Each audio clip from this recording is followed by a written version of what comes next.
Consciousness and Awakening.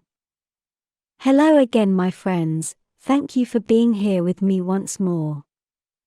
I hope you are all happy and well today. I am Mari. I just noticed that YouTube places videos about how the universe is made of electrons, protons, and neutrons right after my videos where I say that the universe is made of consciousness, so you can see how shadow banning has become very complex, and so has the efforts of the matrix, of the system, to bring minds back into the little contained consciousness box they should be in. They don't want minds to escape. As many other authors have said before, and on other YouTube channels, there is a battle for your mind, and I couldn't agree more. This could even be summarized in the old war between good and evil. This on Earth is seen as the efforts of the Matrix, and of the entire system, to keep people believing whatever the people in power need them to accept as reality, all for them to be easy to control. And, where people with a high level of consciousness see this as constant attempts against their integrity, even more so, when the Matrix pushes concepts onto the people who surround them, concepts which end up causing conflict inside their social circle, including family many times. There may be a war, or a struggle to steer the minds of people in the direction each side wants, but I see this as mostly valid for people who are starting on their path of awakening, because it is at this stage where they are most vulnerable, as they can fall into more cabal, and more matrix control mechanisms, such as religions and their alternative variants, and the New Age movement. All those were placed there intentionally and as traps for the mind. But only you can know how much of those serves you, and no one can decide that for you. On the other hand, people who have been on the path of awakening for a long time, and already hold a great deal of awareness, can see past all those tricks and traps of the Matrix, which only end up serving them to develop even higher consciousness. As I've said before, when you are at a high level of consciousness, you can understand all the levels below, and you can understand the people at those lower levels, and why they think and react as they do, but they cannot understand you. It is very difficult, and sometimes impossible, to understand the levels above, simply because the subject does not hold the necessary context and knowledge for it, even more so when the subject gets attached to pet ideas and concepts, which have served him or her before, developing a heavy reluctance to let go of those concepts, in favor of more advanced ones, which could serve the subject better in its spiritual path, or the next level of it. But once a person gets to a certain level of consciousness, he or she becomes almost immune to the tricks of the Matrix, being able to see through them, and far from changing his or her mind back to the socially accepted norm, all that only ends up reassuring that he or she is in the right path.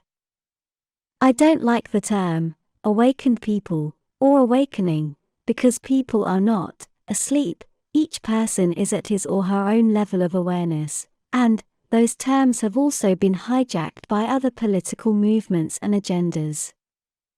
In the New Age community, awakening mostly refers to the fact of a person realizing that the world they live in, the socially accepted one, is a lie, and then remembers their true spiritual and cosmic nature.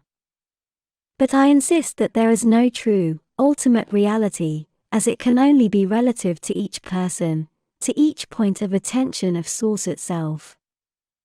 There is no awakening as such, there are only people at their personal levels of understanding, and from the concept that we are all one, this means that all those people at a lower level than our own, are also us, and we are at the level we are at, thanks to the existence and the experience of those with a lesser level of spiritual evolution. Because without them, we couldn't hold our own. Because we were once them, or at least like them. All this is why we cannot change anyone, we cannot force them to develop a higher level of consciousness, because they are only at a lower level than ours, from our point of view, and we do not have the right to judge where those others are at, although their actions speak for them, and the level they demonstrate with those, cannot be denied. They cannot understand your higher concepts and way of thinking, simply because they do not have the necessary context to understand your much more complicated and elaborate thought patterns and concepts, which took you years or decades to develop, although ultimately it takes several lifetimes to get to where you are at today. All we can do is offer them what we know, but with caution, as you all see well that whatever you say may be used against you, literally. For example, when your parents simply start to think that you are crazy for believing in things other than what is socially accepted. So, it is best to keep your deepest thoughts only for yourself, and for your friends and family, for those who you know are like-minded.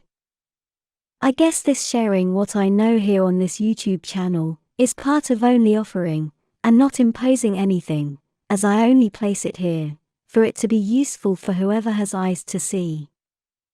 I'm quite sure that one of the best tools to advance in spiritual and consciousness levels is to understand that you must be flexible enough to let go of those pet ideas that served you well before, in favor of better ones.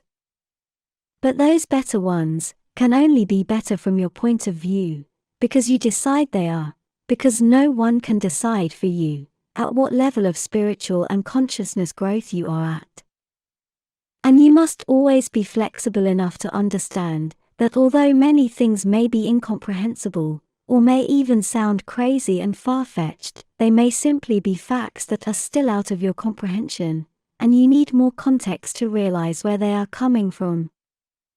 There is always something to a story, to why it was told, even when you see it's a flat-out lie, even then you can see and learn a lot from it, for example why it was told, by whom, and to what intended purpose. The false story, the blatant lie someone said in your face may not be true, but what it says about that person, and the context around it, is not a lie, and it will tell you a lot about who spoke it. Approaching it the correct way, even a lie is loaded with truths, but first, you must realize it is one, of course. But from well above, there is no ultimate truth, to the point where if any concept exists, any thought someone is having, is a reality. If it exists as a thought, it is a reality somewhere, because it is spawned from the very cloth of what manifests hard tangible realities, and that is consciousness and its thoughts, what manifests everything into existence.